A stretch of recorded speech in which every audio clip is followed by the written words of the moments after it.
Have you ever heard of the phrase, rules for thee, but not for me? Would it surprise you at all if a person in power said, don't do this, and then that person themselves went to do that thing they said not to do?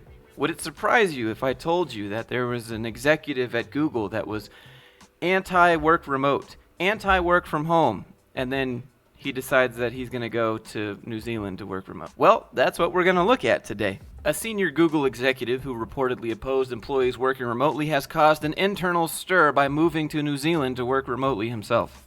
I'm not even surprised at this point. Google is one of these companies that was like, yeah, you guys can work remote, it's fine. And then they changed their stance and they were like, actually, you got to come in a few days a week. Except for this guy, right? He just gets to go to New Zealand to try out something new. Listen to his reasoning. After 3 decades in the US, my wife and I both felt it was time to consider a new location. We've decided to spend a year in New Zealand and see how we like it.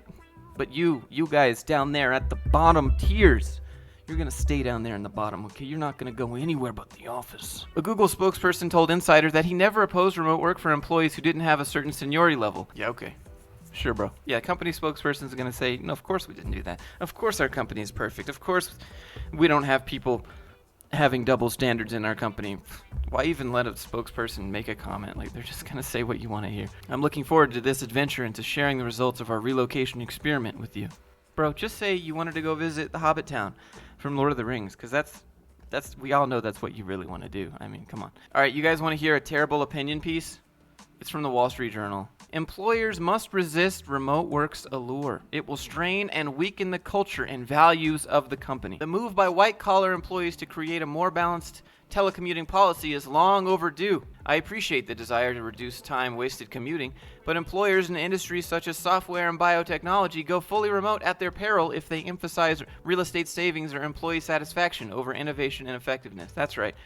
Innovation and effectiveness are more important than employee satisfaction and real estate savings. What happens to brainstorming when people aren't in the same room? People have never had ideas in different locations before, and they've never collaborated on those ideas while they've been at different locations before. Surely.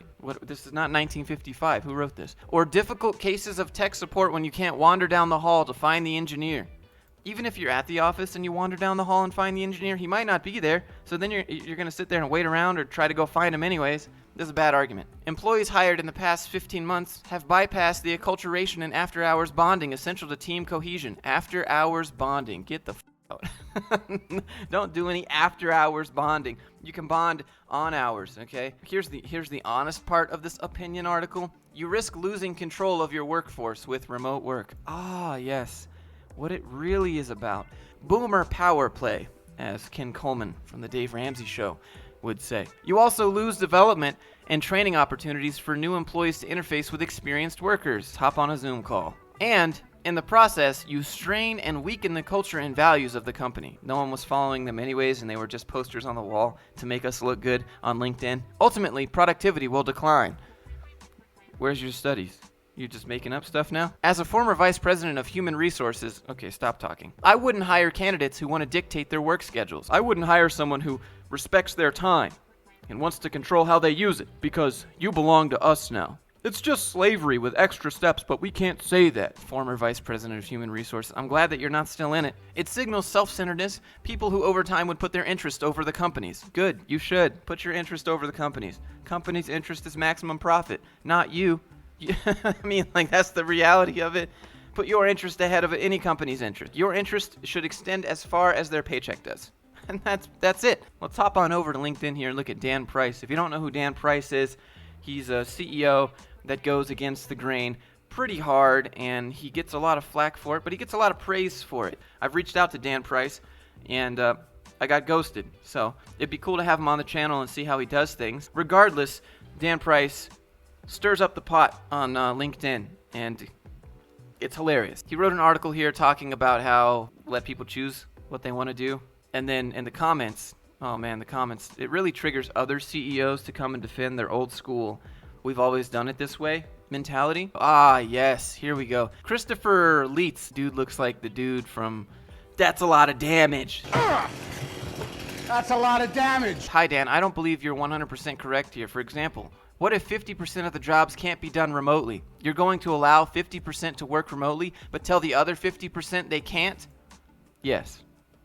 Yes, you would. Because we're all adults here, and we've designed our lives to be able to work a job that allows us to work remotely. It has nothing to do with fairness. If you're a technician and you need to be on site to fix those machines or turn wrenches or be there with patients or customers, then that's your job. That's what you have to do. You're going to punish everyone because some people can't do something. Like, this is like the Marines or something, right? You don't think that will disrupt and divide the continuity in the workplace operations? No.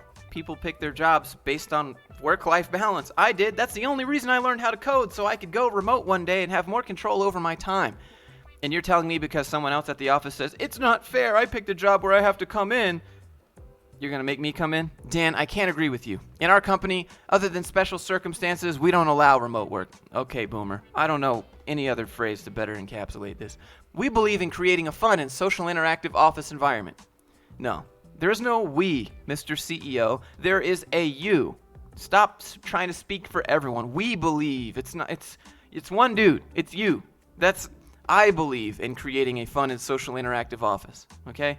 But even then, forced social interaction is not good. Where it's a great place to work and people can still look forward to going home. If you work from home all day, what are you looking forward to after a few months of that? You're telling me that if you go to the office, the only thing that you have to look forward to is going home? And if you stay at home, the only thing you have to look forward to is nothing? That's why people work, so they can have something to look forward to? Really? If you work at home, just close your laptop and boom, you're done. I'll tell you what, that'll lead up to a divorce, implying that everyone is married? Come on, boomer. Like, serious? 5 thumbs up? Who the likes this? Another CEO, another independent consultant, a speaker on the future of work. Morons. I don't think remote work has the potential to cause a divorce in a healthy couple. Someone using his brain. Dominic, thanks for calling him out. Oh, Holly, yes. I think you may not have read his message. He asked employees what they want, and that's what they wanted. Not really, Holly, even if you ask, which is dangerous for other reasons.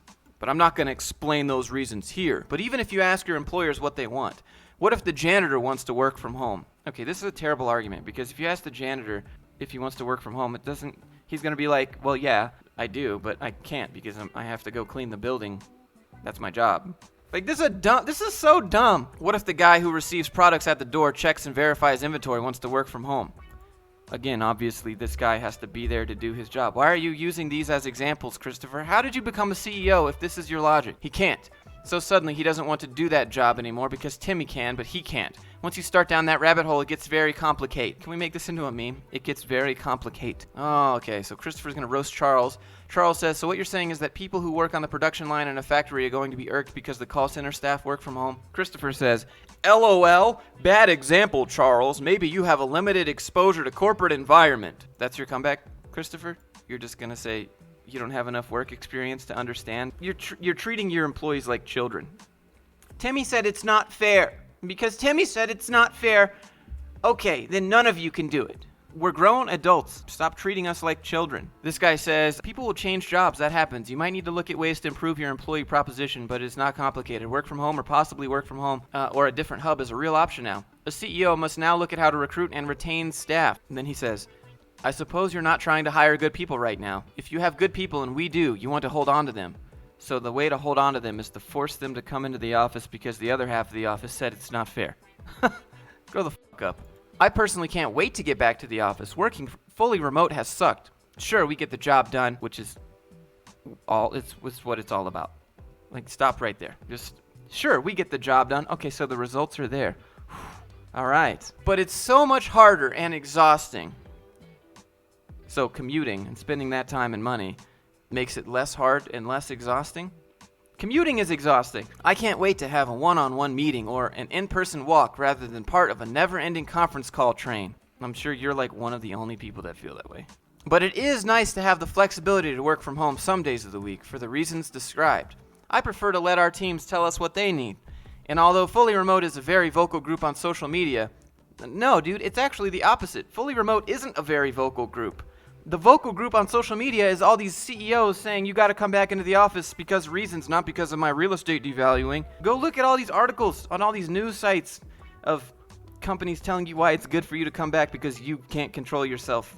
at home. I haven't seen that reflected with my teams when everyone is included. Let's be honest here, Jared Riley. If you're the senior engineering manager at Twitch and you have a bunch of people below you and everyone is saying, yeah, I agree, boss, it is highly unlikely that the person who disagrees is going to say so. This is the entire problem with corporate. You are forced to go along with what everyone else wants to do. Because if you go against the grain, you're not a team player anymore. And you've just said that. I haven't seen people wanting to be fully remote reflected in my teams when everyone is included. Of course not. Peer pressure is real in the corporate environment. You have to play along. You have to go with the flow. Otherwise, you're punished. Otherwise, you're not going to get a raise. You're not going to get promoted. A multitude of reasons why people don't speak out in corporate is because they can't. Claps in the chat for Wesley Garrett here. Unless you're irresponsible and don't have self-discipline, then one is much more productive from home. Now, someone else gets it. Yolanda, managing your own uncertainty is a challenge for a lot of managers. Dr. Thomas gets it. Right on, dude. It's funny how bad managers tend to feel powerless when they can't see exactly what their employees are doing. What if instead of needing to feel in control, managers empowered the people they worked with as partners and measured results rather than trying to micromanage every minute of their workday? Adam Bush. I'm excited to go back to the office. Well, excited to rent an office space when we're there almost. I feel for anyone that has to commute more than a half hour. No one should spend life driving in their car. That being said, as an extrovert, stop right there. Just because you're an extrovert, it doesn't mean that you want to come to the office, bro. There are plenty of extroverts that just hate working at an office but love talking to people. If you're watching this video, if you're in the comments, please let me know if you're an extrovert and you love working from home. I hate working from home. My cat is great, but he never laughs at my jokes. The need for validation revealed in this sentence. Also, it's too easy to let work bleed into my personal time. So have some self-discipline. Personally, I think separation is healthy for me. Learn self-discipline. You know, if you let work bleed into your personal time at home, chances are you probably let work bleed into your personal time in the office too. The stress that comes from internet outages and IT issues this year has literally caused me to smash logs. Okay, so you have anger problem. At least when we lose internet at work, we're all out together. Dude, the need for you to feel validated by other people is high. Probably too high. I'm down for flexible schedules and potential full-time remote hires, but the simple things like walking down the street with a few coworkers to chat about whatever we feel like, whether it be commonalities, joking around, or brainstorming strategy and new ideas, or work experiences I truly love. Yeah, dude, you're the person that makes me not want to come to the office because you need someone to laugh at your jokes. The best way forward for me is definitely a blend. Likely Monday to Friday optional, and other days remote if really needed. New hires over half-hour commute should have plenty of flexibility, but the last thing I want is anyone working past normal business hours if they feel less productive at home. Something I felt this year. Okay, so get some self-discipline. I don't know how else to say it. We got Jolene here. Yo, shout out to Jolene. In my experience, some of the people who are desperate to return to the office were the biggest time wasters in the office. Dude, you see all these comments in here talking about people tired of video calls? What about this? Turn off your video. Y'all ever thought about that? What if you just turn off your video and say, nah, I'm good?